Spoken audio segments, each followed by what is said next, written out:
Bonjour, bonsoir chers frères et sœurs. Je suis très heureux de vous retrouver à nouveau pour un nouvel enseignement et je voudrais vous parler de l'esprit de l'intercession. Je ne vais pas forcément aborder le sujet de la prière à proprement parler, mais vraiment de parler de la caractéristique, l'une des caractéristiques du véritable serviteur de Dieu, à savoir celui qui intercède auprès de Dieu pour son peuple. Et ça, c'est vraiment une caractéristique importante et que l'on est censé retrouver chez tout véritable serviteur et enfant de Dieu. Voyez-vous, vous avez beaucoup de personnes qui s'établissent devant le peuple de Dieu comme étant des serviteurs, mais malheureusement, ce que je constate, c'est que trop souvent, ils se présentent comme étant plutôt des intermédiaires entre Dieu et les hommes, se plaçant presque à la place de Dieu, prenant même la place du Fils de Dieu. C'est d'ailleurs la raison pour laquelle très souvent dans les fausses prophéties on dit « celui-ci est mon fils », etc. Alors que nous sommes tous par alliance et par la nouvelle naissance fils de Dieu. Mais non, ces gens-là se focalisent sur le fait d'être un intermédiaire et que eux seuls sont aptes à parler de Dieu. Alors bien évidemment, ils ne vont pas vous le dire comme ça. Beaucoup vont prendre une apparence d'humilité, mais en fait, ce sont des êtres remplis d'orgueil. Et très souvent, le peuple de Dieu, par ignorance, parce qu'il ne connaît pas la parole, ou parce que malheureusement aussi, il ne veut pas se responsabiliser vis-à-vis de cette parole, eh bien, va prendre pour argent comptant tout ce que cet homme, ou parfois même cette femme de Dieu, va pouvoir dire. Mes amis, l'un des signes pour reconnaître un véritable serviteur de Dieu, au-delà du fait qu'il ne se place pas comme un intermédiaire entre Dieu et les hommes, c'est qu'il a le caractère de Christ. Et quand on a le caractère de Christ, on ne cherche pas à condamner les autres, on ne cherche pas à se venger, quand bien même quelqu'un peut vous faire du mal. Non, il intercède en faveur de ceux-là même qui le persécutent. Et c'est la caractéristique d'Abraham, ça a été la caractéristique de Moïse, ça a été la caractéristique de tous les vrais serviteurs de Dieu, ça a été bien sûr la caractéristique de Jésus lui-même, on le lira dans les Écritures, et ça a été la caractéristique des serviteurs de Dieu sous la Nouvelle Alliance, à savoir Paul. On voit dans les Écritures combien Paul s'est donné pour le corps de Christ, pour prier, pour intercéder, pour enseigner jusqu'à épuisement des hommes et des femmes qui souvent étaient rebelles à la parole de Dieu. Donc, un des fruits de l'esprit, car c'est un fruit de l'esprit, c'est cette capacité à s'humilier, à s'oublier soi-même au profit des autres pour servir les autres. Un serviteur de Dieu, c'est un serviteur qui sert Dieu, et parce que Dieu a envoyé son Fils pour nous, eh bien ce serviteur de Dieu a l'esprit d'intercession en lui qui fait qu'il intercède auprès de son peuple, enfin auprès de Dieu en faveur de son peuple, afin que la grâce de Dieu puisse continuer à opérer. N'oubliez jamais que nous sommes nous-mêmes des dispensateurs de la grâce de Dieu. Nous sommes sous l'alliance de la grâce de Dieu. Et qu'est-ce que ça veut dire être sous l'alliance de la grâce de Dieu? C'est que même celui qui nous gifle, même celui qui nous persécute, même celui qui nous fait du mal, eh bien, nous continuons de manifester la grâce sous ses différentes formes, afin que celui-là même qui nous persécute puisse être gagné par cette grâce. Un dispensateur de la grâce de Dieu est là pour manifester la grâce de Dieu. Il n'est pas là pour amener la condamnation, la culpabilité, car ça amène le monde des ténèbres, ça amène la méchanceté, ça amène la destruction. Et tout ce qui est fait, même dans le cadre de la discipline, et on doit aussi se reprendre les uns les autres, mais c'est toujours dans une perspective de la grâce. Rappelez-vous, la femme adultère qui a été présentée devant le maître, je dirais, de la grâce, puisque la grâce et la vérité sont venues par Jésus-Christ, eh bien, tous les accusateurs, tous les religieux, tous les pharisiens, j'ai envie de dire tous les évangéliques, tous ceux qui sont les premiers à tomber sur celui qui se trompe, sur celui qui commet une erreur, sur celui ou celle qui tombe, alors qu'eux-mêmes tombent 10 fois plus que ceux qu'ils dénoncent. Mais c'est pas grave, on aime ça parce que notre cœur est rempli de haine et de colère. Eh bien, ces gens-là vont jeter en pâture cette pauvre femme adultère. Et bien sûr, l'homme adultère, lui, il n'y est pas. Bien évidemment, allez savoir si c'était peut-être un pharisien, un de leurs copains. Je connais beaucoup de gens comme ça qui ont cherché à lapider les uns et les autres, mais ceux qui étaient proches ou qui étaient de leur côté, eh bien, étaient épargnés du jugement. Or, quand on est intègre, nous devons tous être jugés de la même mesure. Hein, il faut être intègre dans la vie. Mais non, ça c'est trop facile. On préfère condamner celui qui ne nous intéresse pas. Et donc cette pauvre femme a été jetée en pâture devant le maître. Mais ils ont été, bien qu'ils ne le voulaient peut-être pas, utilisés par Dieu parce que Dieu a voulu amener cette femme devant la grâce. Et alors que cette femme, c'est vrai que selon la loi, elle aurait dû être lapidée. Eh bien, le Seigneur se lève, les regarde et dit, mais que celui qui n'a jamais péché jette la première pierre. Et là, face aux accusateurs, eh bien, il y a un maître qui leur retourne le compliment en disant, cette femme a commis un adultère, mais vous, n'avez-vous pas commis déjà un adultère dans votre cœur plus d'une fois? Et celui qui n'a jamais péché, alors qu'il la lapide, puisque celui-là seul a la légitimité pour condamner cette femme. Laissez-moi vous dire, la seule personne qui a le droit sur vous, la seule personne qui a le regard et qui peut juger ou condamner, c'est Jésus lui-même. Aucun homme, je dis bien aucun homme sur cette terre n'a le pouvoir de remettre, comme certains ont mal compris ce verset, de remettre les âmes à Satan, je ne sais quoi. Hein, ça c'est diabolique. Fuyez des gens qui vous parlent ainsi. On n'a pas compris ce verset. Un jour j'en parlerai.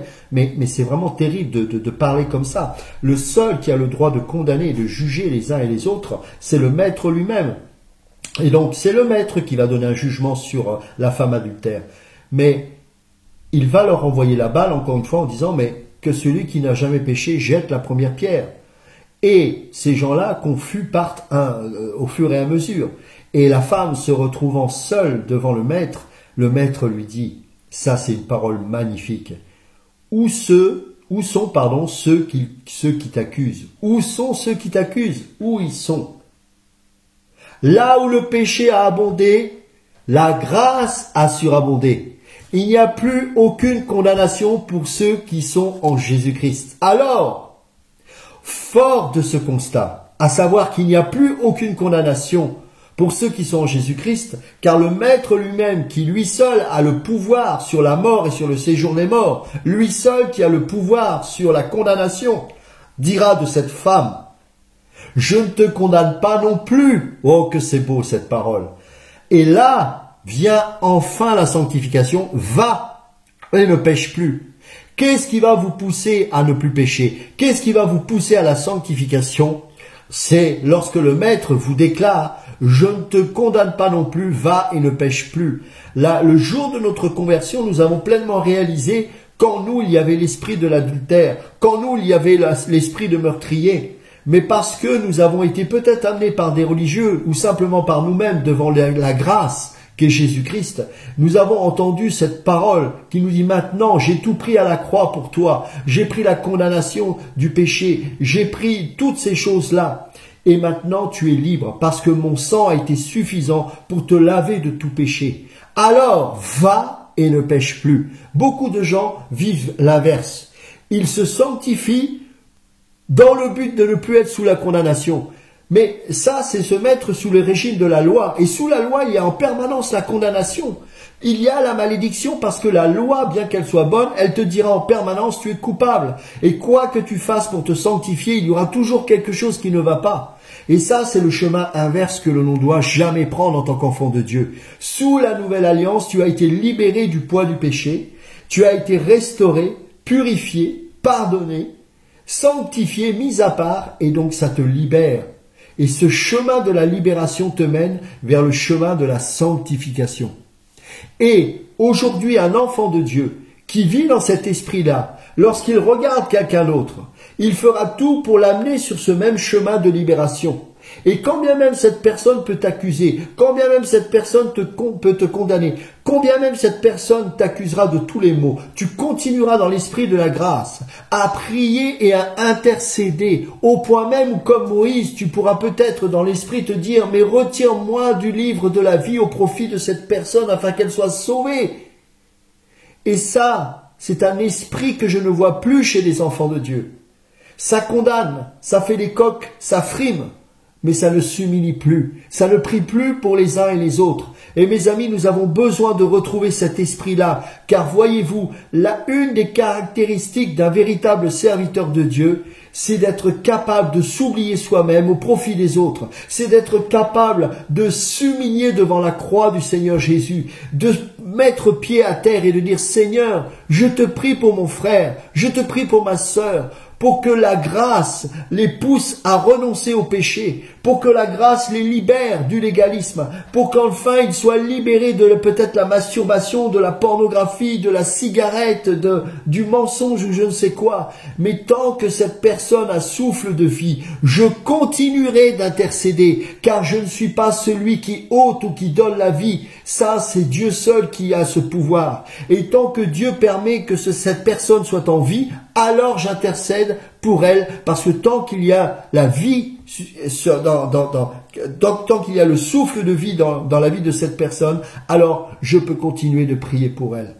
Voilà, et ça c'est ce qui nous manque mes amis. Et c'est pour ça qu'il y a très peu de conversions. Regardez ceux qui évangélisent dans les rues, c'est n'importe quoi. Il n'y a pas le témoignage, il n'y a pas comment le Seigneur m'a libéré du péché alors que moi-même je n'en étais pas capable. Mes amis, peut-être qu'on a besoin d'entendre ça dans la rue, des gens qui peuvent dire « Je vous invite à vous tourner vers Dieu, ce Dieu qui peut changer votre vie ». Peut-être que vous semblez en apparence heureux, mais Dieu sait qu'en plus profond de votre cœur, il y a une détresse. Alors je vous en conjure, tournez-vous vers celui qui connaît votre cœur plus que vous-même et qui a cette capacité de vous libérer du poids du péché. Pourquoi on ne prêche pas ça dans la rue? Pourquoi on n'a pas ce caractère-là? Mes amis, parce que nous sommes encore dans la chair et parce que la chair est opposée aux choses de l'esprit, on va prêcher un évangile charnel qui amène la condamnation mais qui donnera jamais le goût de la grâce, le goût de Christ aux gens. C'est pour ça qu'il y a peu de sanctification véritable. Oh, il y a des gens qui sont religieux, qui sont capables d'être comme des moines, faire des choses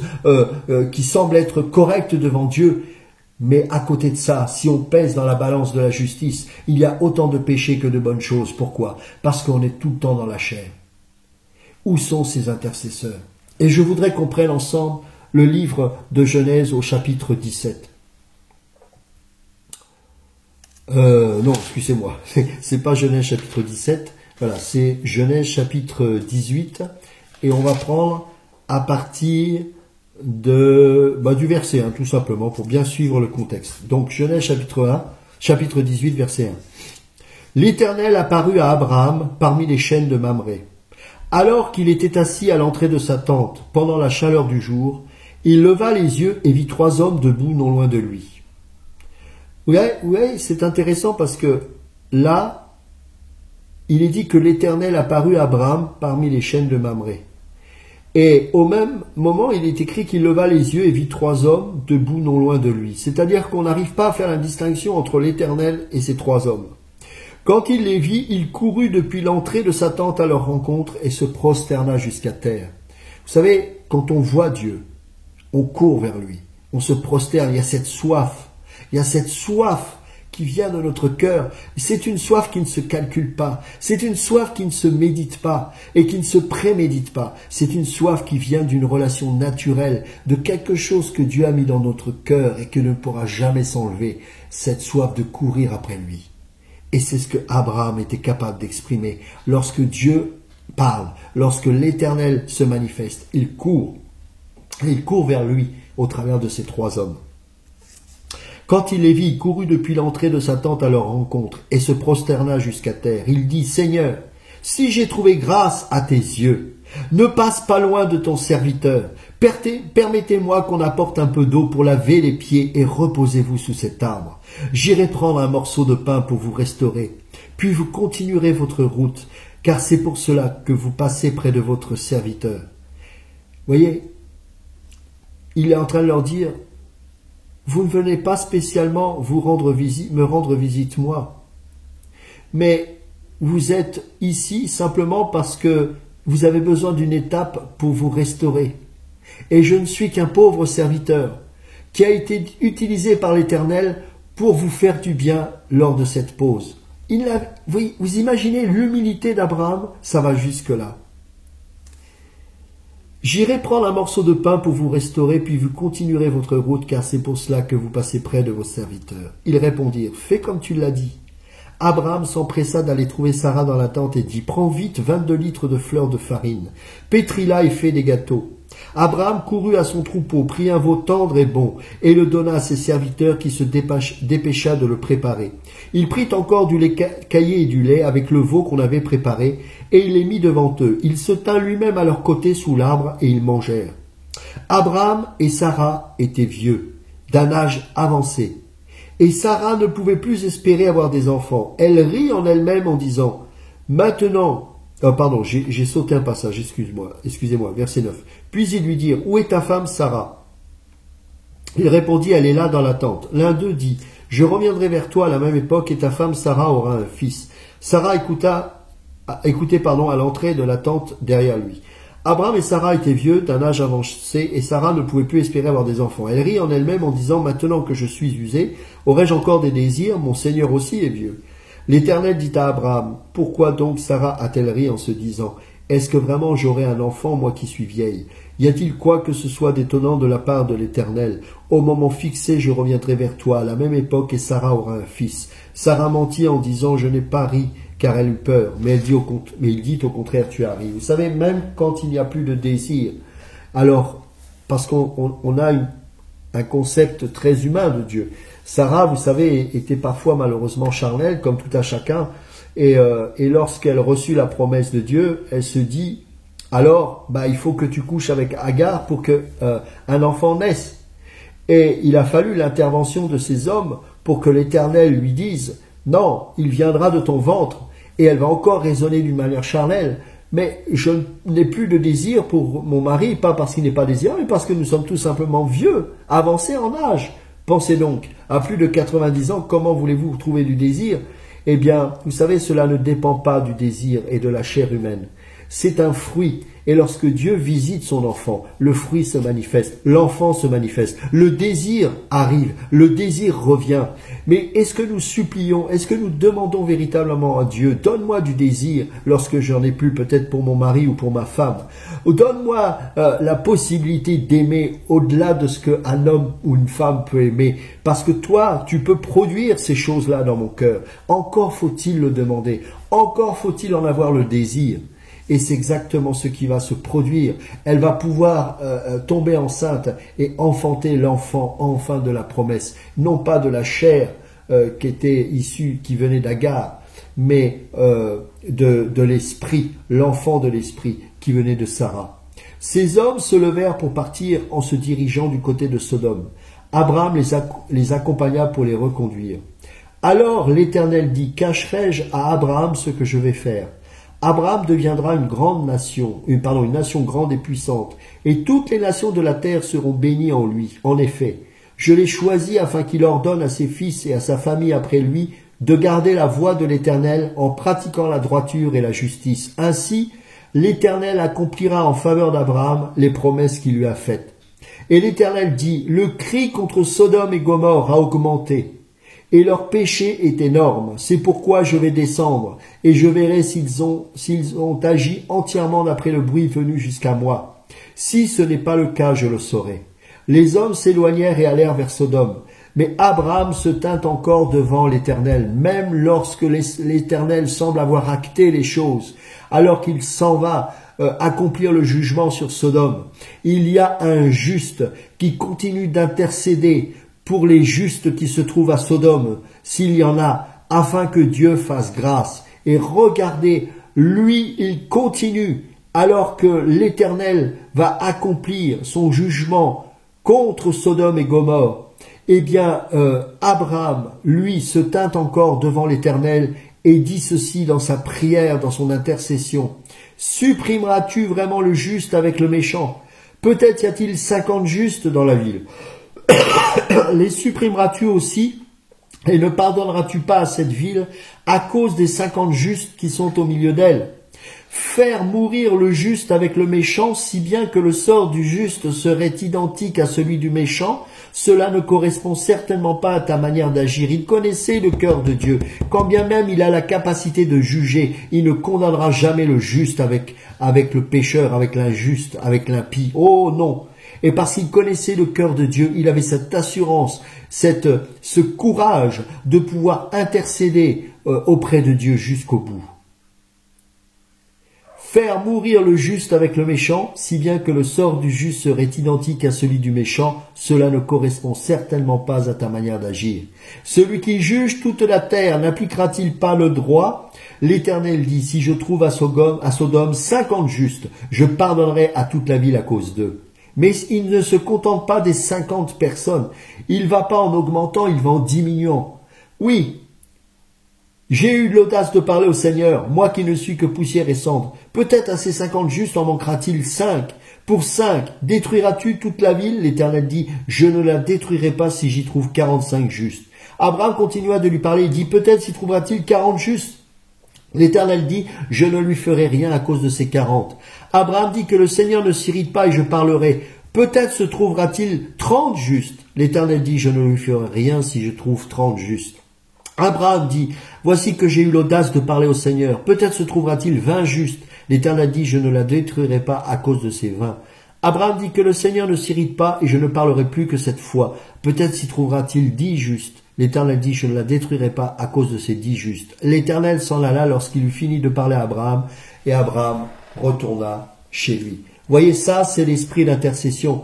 On est loin de ceux que l'on peut connaître aujourd'hui et qui sont là même à chercher et détruire la volonté du juste parce qu'ils pensent que eux seuls sont justes. Vous savez, quand on a un ego surdimensionné, on pense qu'on est les seuls à souffrir et que ceux-là même qui nous persécutent, ça se trouve le font par ignorance, c'est pas forcément volontairement, mais parce qu'on est rempli d'ego, on pense que ces gens-là sont des ennemis alors qu'ils ont peut-être simplement fait quelques erreurs. Voyez-vous, laissons le Seigneur montrer les choses et continuons d'intercéder.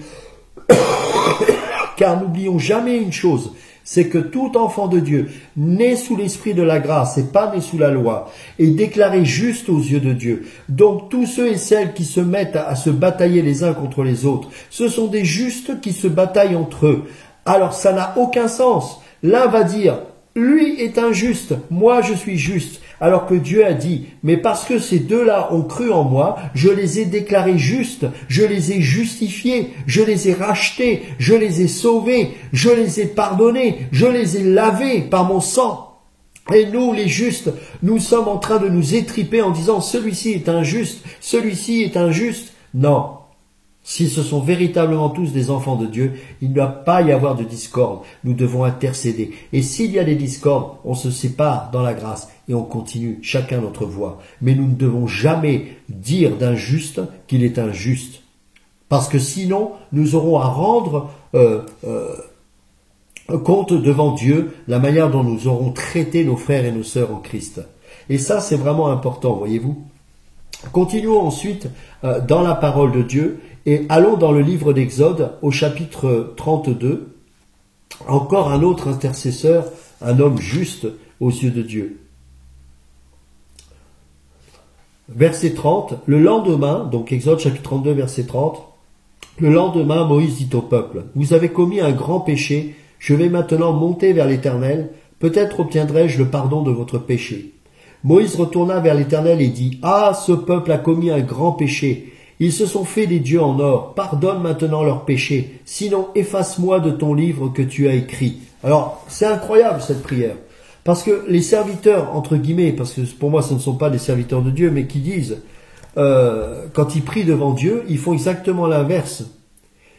Pardonne mon péché, mais efface ce peuple qui pêche en permanence de ton livre. Alors que Moïse dit pardonne, car leur péché est grand. Et sinon, efface-moi de ton livre que tu as écrit. Vous voyez, ce n'est pas du tout le même caractère. Et l'Éternel répondit à Moïse, et il dit ceci, c'est celui qui a péché contre moi que j'effacerai de mon livre. Va donc, conduis le peuple à l'endroit que je t'ai indiqué. Mon ange marchera devant toi, mais le jour où j'interviendrai, je les punirai de leurs péchés. Ah, c'est incroyable. C'est vraiment incroyable. Regardez, lorsqu'ensuite, à cause du péché du peuple de Dieu et de sa rébellion, il refuse de guider lui-même, l'Éternel, j'entends, son peuple vers le pays de Canaan. Et au chapitre 33, verset 12, Moïse continue à intercéder. Il dit, Moïse dit à l'Éternel, voici ce que tu me dis. Fais monter ce peuple, et tu ne me fais pas connaître qui tu enverras avec moi. Cependant tu as dit, je te connais par ton nom, et tu as trouvé grâce à mes yeux. Maintenant, si j'ai trouvé grâce à tes yeux, fais-moi connaître tes voies, alors je te connaîtrai, et je pourrai encore trouver grâce à tes yeux. Regarde, cette nation est ton peuple. L'Éternel répondit, je marcherai moi-même avec toi, et je te donnerai du repos. Moïse lui dit, si tu ne marches pas toi-même avec nous, ne nous fais pas partir d'ici. Comment sera-t-il donc certain que j'ai trouvé grâce à tes yeux, ainsi que ton peuple? Ne sera-ce pas quand tu marcheras avec nous, et quand nous serons différents, moi et ton peuple, de tous les peuples qui sont à la surface de la terre? L'Éternel dit à Moïse, je ferai aussi ce que tu me demandes là, parce que tu as trouvé grâce à mes yeux, et que je te connais par ton nom.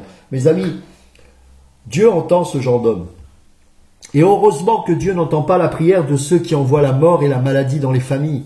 Heureusement que Dieu n'entend pas les prières de ces faux serviteurs qui amènent ceux qui s'opposent à eux, à Satan, etc., etc. Et heureusement, parce que Dieu entend que les prières des justes et les justifiés par la grâce de Dieu. Mes amis, soyons des intercesseurs. Soyons des hommes qui nous tenons entre Dieu et son peuple, pour non pas être des intermédiaires, mais pour prier et faire faveur, pour que Dieu fasse faveur envers de ce peuple qui pêche, qui se trahit, qui se condamne en permanence. Ils ont besoin de connaître Christ. Ils ont besoin de retourner au véritable évangile. Le jour où il est venu à notre rencontre et nous avions réalisé combien nous étions pécheurs et que alors que nous avons reçu la visitation du Saint-Esprit, alors qu'il nous a remplis du Saint-Esprit, l'amour nous a libérés du poids du péché, le pardon s'est manifesté et nous étions prêts à aimer le monde. Et nous, non pas dans le sens de l'amour du monde, mais aimer les perdus au point de prier pour eux, au point de passer du temps dans le jeûne et la prière pour eux, de prier pour ceux qui n'ont pas compris l'esprit de la grâce de notre Seigneur Jésus-Christ, d'avoir cet esprit d'intercession. C'est ce que les hommes et les femmes ont besoin d'entendre. Et vous savez, j'ai eu l'occasion d'entendre un catholique, et combien de fois nous pouvons être durs parfois avec les catholiques en disant « Ah, ils idolâtrent les vierges, etc. etc. » Et quand j'ai entendu cet homme, son témoignage, comment il s'est tourné vers Dieu alors qu'il était dans la drogue, et bien sûr, il y a des choses, beaucoup d'erreurs encore qu'il y a dans sa connaissance de Dieu, mais il y a un tel esprit de grâce, une telle profondeur dans sa relation, une telle joie, un tel amour. Je me dis, mais Seigneur, on est tellement loin de ce que certains catholiques peuvent manifester. Comment se fait-il que nous qui sommes censés connaître la doctrine, nous sommes aussi loin de cela? Et le Seigneur me fait comprendre une chose, mais tout simplement parce que tu peux avoir la connaissance de toute la parole de Dieu. Si tu n'as pas l'amour, tu n'es rien. Et l'amour, dans peu de connaissances, suffit amplement à plaire à Dieu. Alors que la connaissance avec peu d'amour nous pousse à la destruction. Et c'est pourtant ce que Paul avait maintes et maintes fois précisé dans 1 Corinthiens 13. Je peux donner ma vie, je peux crier, je peux connaître toutes les choses du monde, mais si je n'ai pas l'amour, je ne suis qu'un airain qui résonne, une cloche vide en d'autres termes. Et c'est malheureusement ce que trop souvent nous sommes. Nous sommes plus comme des Jonas. Quand Dieu veut manifester la grâce envers un peuple de Ninive qui était un peuple païen, idolâtre et pécheur, eh bien alors qu'il a entendu la voix du premier prophète et qu'il s'est repenti, Jonas qui était venu prêcher la grâce parce que il voulait que Dieu voulait qu'au travers de ce prophète, ce peuple puisse comprendre que Dieu avait entendu leur détresse, leur repentance et qu'il était prêt au travers de ce prophète Jonas de manifester la grâce. Et si Jonas n'avait pas fait cela, eh bien ce peuple n'aurait pas entendu le chemin du salut. Et Jonas, dans un premier temps, ne voulait pas prêcher ce message. Le message de la grâce, la chair ne l'aime pas. Le message qui mène au salut, les hommes et les femmes ne veulent pas l'entendre. Oh, ils veulent bien le saisir pour eux-mêmes, mais pas pour les autres. Parce qu'on va être toujours le chouchou de Dieu, on va être seul et que les autres soient tous en enfer. Imaginez le ciel avec un seul homme près de Jésus, et puis le Père, et tous les autres en enfer. Ça n'a aucun sens. Dieu veut une multitude parce qu'il veut une grande famille. Il veut que tous soient sauvés selon l'épître aux Timothée, et que tous soient parvenus à leur repentance, parce que c'est le cœur de Dieu. Et si nous n'avons pas ce cœur de Dieu-là, alors je me demande de qui nous lui appartenons, à qui nous appartenons. Parce que nous devons, encore une fois, avoir ce cœur pour les perdus, mais aussi pour ceux qui sont nos frères et sœurs en Christ et qui ont besoin de connaître la grâce. La grâce, mes amis. Je voudrais qu'on prenne ensemble Jean chapitre 17, où vous avez le Maître lui-même, Jésus, qui alors qu'il va rejoindre le Maître, va faire cette prière magnifique auprès de son Père, et qui va dire ceci. Pour tous ces gens qui pensent que Jésus est le Père, des fois je me dis, mais Seigneur, qu'est-ce qu'on est têtu. Vous imaginez si Jésus est le Père, il prierait à lui-même, il n'y aurait aucune profondeur dans cette prière-là. Il n'y aurait aucune profondeur. Parce que parler à soi-même, ça n'a rien ce serait que de l'ego, que de l'égoïsme. C'est pour ça que beaucoup ceux qui prêchent que Jésus est le Père sont très orgueilleux et très vindicatifs. Vous remarquerez ça. Pourquoi? Parce qu'il n'y a pas cette soumission, cette redevabilité. Alors que Jésus, là, en tant qu'homme, s'adresse auprès de son Père qui est au ciel et il lui fait cette prière de consécration, cette prière d'intercession comme Moïse pouvait le faire auprès de l'Éternel. Et il dira ceci, Père, l'heure est venue, révèle la gloire de ton Fils, afin que ton Fils aussi révèle ta gloire. Tu lui as donné pouvoir sur tout être humain, afin qu'il accorde la vie éternelle à tous ceux que tu lui as donnés. Or, la vie éternelle, c'est qu'ils te connaissent, toi, le seul vrai Dieu, et celui que tu as envoyé Jésus-Christ. Et celui que tu as envoyé Jésus-Christ.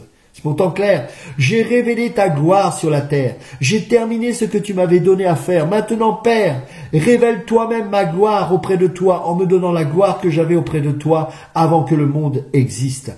Je t'ai fait connaître aux hommes que tu m'as donnés du milieu du monde. Ils étaient à toi et tu me les as donnés et ils ont gardé ta parole. Maintenant, ils savent que tout ce que tu m'as donné vient de toi. En effet, je leur ai donné les paroles que tu m'as données, des paroles de grâce, des paroles qui amènent les pécheurs à se repentir, parce qu'il n'est pas venu chercher les justes, mais les pécheurs. Ils les ont acceptés, parce que la grâce pousse les gens au salut. C'est par la grâce que vous êtes sauvés, par le moyen de la foi. Et cela ne vient pas de vous, c'est un don de Dieu. Et ils ont vraiment reconnu que je suis sorti de toi, et ils ont cru que tu m'as envoyé. C'est pour eux que je prie. Je ne prie pas pour le monde, mais pour ceux que tu m'as donnés parce qu'ils sont à toi. Tout ce qui est à moi est à toi, et ce qui est à toi est à moi, et ma gloire est manifestée en eux désormais. Je ne suis plus dans le monde, mais eux ils sont dans le monde, tandis que je vais vers toi. Père Saint, garde-les en ton nom, ce nom que tu m'as donné afin qu'ils soient un comme nous. Lorsque j'étais avec eux, dans le monde, je les ai gardés en ton nom, j'ai protégé ceux que tu m'as donnés, et aucun d'eux ne s'est perdu, à part le fils de perdition, afin que l'écriture soit accomplie. Maintenant je vais vers toi, et je dis ces paroles dans le monde, afin qu'ils aient en eux ma joie, une joie complète. Je leur ai donné ta parole, et le monde les a détestés, parce qu'ils ne sont pas du monde, tout comme moi je ne suis pas du monde. Je ne te demande pas de les retirer du monde, mais de les préserver du mal. Ils ne sont pas du monde, tout comme moi je ne suis pas du monde. Consacre-les par ta vérité. Ta parole est la vérité. Tout comme tu m'as envoyé dans le monde, je les ai moi aussi envoyés dans le monde, et je me consacre moi-même pour eux, afin qu'eux aussi soient consacrés par la vérité. Je ne prie pas pour eux seulement, mais encore pour ceux qui croiront en moi à travers leurs paroles, afin que tous soient un comme toi, Père, tu es en moi, et comme moi je suis en toi, afin qu'eux aussi soient un en nous, pour que le monde croie que tu m'as envoyé. L'unité entre les croyants vont faire que le monde va croire qu'il y a vraiment un vrai, unique, seul Dieu. Regardez comment on se tape les uns sur les autres. Quelle honte! Quelle honte! Est-ce que quand bien même nous avons des différences quelque part, qui sont des points doctrinaux qui sont pas majeurs, mineurs, on doit continuer à être ainsi, incapables de prier les uns pour les autres, incapables de reconnaître que quand bien même ils ne sont pas de soi-disant de notre côté, ils sont véritablement de Dieu parce que nous reconnaissons l'Esprit de Dieu qui est en eux. Avons-nous si peu de discernement aujourd'hui? Parce que nous n'avons plus l'amour de la vérité, mais l'amour tout court, l'amour de Dieu, l'amour agapé.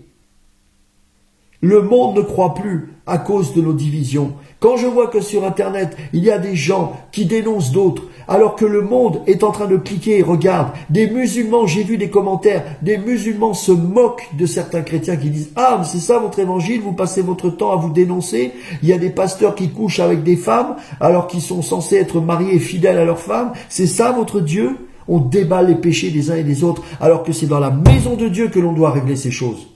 C'est dans une famille que l'on traite des choses. Si j'ai un problème avec ma femme et mes enfants, je suis pas là pour crier dans les rues en disant « Regardez ce qui se passe dans mon foyer ». C'est moi qui dois gérer ça avec ma femme et mes enfants. Et Dieu seul a le regard sur ces choses. C'est l'Église qui doit juger les choses de l'Église et pas le monde. Mais c'est parce qu'on a un cœur méchant et mauvais et on préfère humilier que restaurer les gens. On préfère humilier que restaurer les gens. Regardez cette prière. Mais enfin, quand on a l'esprit de Jésus, on peut pas faire autre chose que ce genre de prière.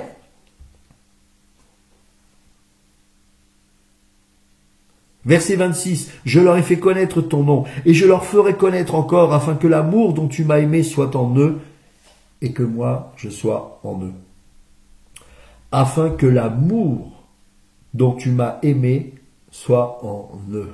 Oh mes amis. Vous savez, les signes de l'apostasie, c'est pas forcément que l'église de Laodicée, dans le sens où on prêche la prospérité, on prêche je sais pas quoi. Je suis contre ces choses, j'ai pas de souci avec ça. Mais je crois que les dénonciateurs font partie de l'apostasie aussi. Ces gens qui nous empêchent d'aimer Dieu. Parce que Jésus a fait connaître son nom à ses enfants. Et le nom du Père. Mais ce qu'il a voulu, c'est que son amour demeure en nous. Et c'est ça qui va toucher le monde. L'amour absolu, l'amour véritable, l'amour unique.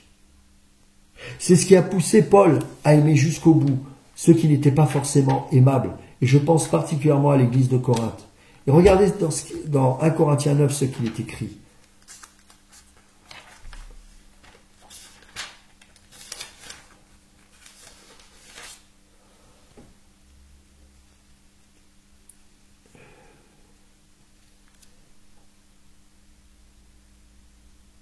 Verset 13. « Ne savez-vous pas que ceux qui assurent le service du culte sont nourris par le temple, que ceux qui servent à l'autel reçoivent une part de ce qui est offert sur l'autel? De même aussi, le Seigneur a prescrit à ceux qui annoncent l'évangile de vivre de l'évangile. C'est biblique de vivre de l'évangile. Il n'y a pas de souci avec ça. Mais qu'est-ce que va faire Paul? En effet, quant à moi, verset 15, je n'ai eu recours à aucun de ces droits. Aucun! Et je n'écris pas cela pour qu'il me soit accordé. Car j'aimerais mieux mourir plutôt que de me laisser enlever ce sujet de fierté. Si j'annonce l'évangile, il n'y a pour moi aucun sujet de fierté. Il y en a qui se vantent. Oh, moi, je ne touche pas ceci ou je... Tais-toi, prétentieux, orgueilleux. Tu fais ça pour que les gens soient épatés, tellement tu es spirituel. Vous savez, je connaissais un danseur dans le monde qui n'était pas du tout chrétien, loin s'en faut, et qui un jour était interviewé par une journaliste. Cet homme, franchement, a tout ce qu'il y a de anti-Dieu. C'était un homosexuel, je crois qu'il est mort il y a plusieurs années déjà, et c'était un danseur assez connu, en tout cas en France.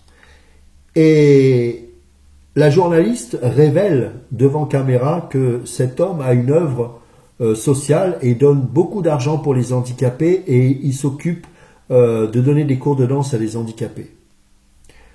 Et pourtant cet homme qui ne connaît pas Dieu, qui s'il est mort dans l'état où il était au moment où il parlait, était certainement en enfer, ça c'est sûr, eh bien s'est mis en colère contre cette journaliste et s'est dit mais pourquoi, lui a dit pourquoi vous avez révélé ces choses devant la caméra? Je vous avais dit, alors que vous avez fait cette enquête me concernant, de ne jamais mettre devant les médias ce que je fais bénévolement pour eux. Je dis mais quelle grandeur! Et il était fortement blessé et touché parce qu'il ne voulait pas en faire un sujet de gloire. Cet homme qui ne connaissait pas Dieu. Et regardez tous ces hommes de Dieu qui se vantent. Finalement, je me demande si la prédication est vraiment bien pour l'ego. Parce que, à force, on commence à parler de soi, parler de soi, parler de soi. Et moi, ça me donne la nausée. Je dis, mais parle-moi de Jésus. Parle-moi de Jésus. Parle-moi de celui qui a fait grâce à la femme adultère. Parle-moi de celui qui a guéri le lépreux. Celui qui est venu dans la maison de Zachée. Parle-moi aussi de celui qui a dit à Pierre, arrière de moi Satan, car tes pensées ne sont pas mes pensées. Celui qui était capable de reprendre durement, mais qui est toujours disponible pour la grâce. Celui qui a envoyé son esprit et qui a fait de Pierre un homme courageux de l'âge qu'il était. Parle-moi de ce Jésus. Ne me parle pas de toi. Parler de l'homme donne la nausée, mais parler de Dieu redonne l'espérance. Et c'est ce que nous avons besoin d'entendre. Et c'est ce que Paul faisait. Et il dira, si j'annonce l'évangile, il n'y a pour moi aucun sujet de fierté, car c'est une nécessité qui m'est imposée, et malheur à moi si je n'annonce pas l'évangile. Si je le fais de bon cœur, j'en ai la récompense, mais si je le fais malgré moi, c'est une charge qui m'est confiée. Quelle est donc ma récompense? C'est d'offrir gratuitement l'évangile de Christ que j'annonce, sans faire usage de mon droit de prédicateur de l'évangile. En effet, bien que libre vis-à-vis de tous, je me suis fait l'esclave de tous, afin de gagner le plus grand nombre. Avec les Juifs, j'ai été comme un Juif, afin de gagner les Juifs. Avec ceux qui sont sous la loi de Moïse, comme si j'étais sous la loi, bien que n'étant pas moi-même sous la loi, afin de gagner ceux qui sont sous la loi. Avec ceux qui sont sans la loi, comme si j'étais sans la loi, bien que je ne sois pas sans la loi de Dieu, puisque je me conforme à la loi de Christ, afin de gagner ceux qui sont sans la loi. J'ai été comme faible avec les faibles, afin de gagner les faibles. Je me suis fait tout à tous, afin d'en sauver de toute manière quelques-uns, et je fais cela à cause de l'Évangile, afin d'avoir part à ces bénédictions. L'intercession, c'est pas une prière, c'est un état d'esprit. C'est d'être capable d'intercéder, bien sûr, de prier pour les autres, mais d'avoir cet esprit-là, ce cœur, d'être tout à tous pour en gagner le plus grand nombre. Que nous soyons des artisans de paix et non de division. Et j'avertis grandement ceux qui se targuent de dénoncer les uns et les autres sur Internet, que vous êtes sous le jugement de Dieu à cause de cette attitude. La grâce vous est toujours disponible. Arrêtez de la rejeter et tournez-vous véritablement vers Dieu. Car vous faites fuir des gens qui ont le potentiel pour se tourner vers Christ, mais lorsqu'ils cliquent sur vos chaînes, sur vos messages, ils ne voient que haine, colère et ténèbres. Je loue Seigneur pour la grâce. Et vous savez, avec les années qui passent, je redécouvre de plus en plus le Dieu de grâce qu'il est pour moi. Je me réjouis. Il y a une paix de plus en plus profonde qui s'enracine dans mon cœur. Et je prie pour que nos plaintes cessent au profit de la révélation de la grâce de Dieu sur nos vies. Je prie que vous tous qui m'écoutez, c'est peut-être le matin, le soir, la nuit, j'en sais rien, vous puissiez réaliser ce Dieu fait homme. Le Père lui-même nous a donné celui qui ne l'a jamais déçu, pour des hommes qui ne cesseront de le décevoir. Que Dieu vous bénisse, que le Dieu de grâce se manifeste. Seigneur, je te prie pour mes frères et sœurs, afin que ton esprit de grâce se révèle, même envers ceux qui condamnent sans cesse, qui jugent, que la grâce à nouveau se révèle à eux, pour qu'ils soient libérés d'eux-mêmes, et que des âmes se tournent vers Christ de plus en plus. Seigneur, je te prie pour ce peuple de France. Je te prie pour le monde francophone. Je te prie pour tous ceux, les prédicateurs, qui sont là pour prêcher l'évangile, qu'ils cessent de prêcher un évangile qui condamne, mais qu'ils puissent prêcher l'évangile qui amène le salut. Qu'aucun de ces serviteurs ne se mette en avant, à commencer par moi-même, mais que toi seul sois l'auteur de tout ce qui est dit et tout ce qui est fait. Pour la gloire de ton nom, nous te prions, Seigneur, et ta gloire seulement, au nom de Jésus. Amen. Soyez bénis et à bientôt.